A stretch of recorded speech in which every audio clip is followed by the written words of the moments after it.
اے پروردگار مجھ کو ایسی توفیق عنایت کر کہ نماز پڑھتا رہوں اور میری اولاد کو بھی یہ توفیق بخش۔ اے پروردگار میری دعا قبول فرما۔ اے پروردگار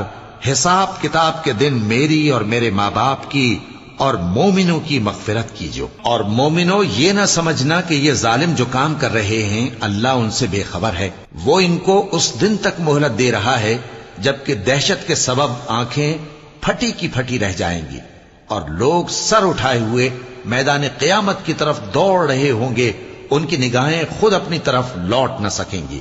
اور ان کے دل مارے خوف کے ہوا ہو رہے ہوں گے۔ اور لوگوں کو اس دن سے آگاہ کر دو جب ان پر عذاب آ جائے گا، تب ظالم لوگ کہیں گے کہ اے ہمارے پروردگار ہمیں تھوڑی سی مہلت عطا کر تاکہ ہم تیری دعوت توحید قبول کریں اور تیرے پیغمبروں کے پیچھے چلیں۔ تو جواب ملے گا کیا تم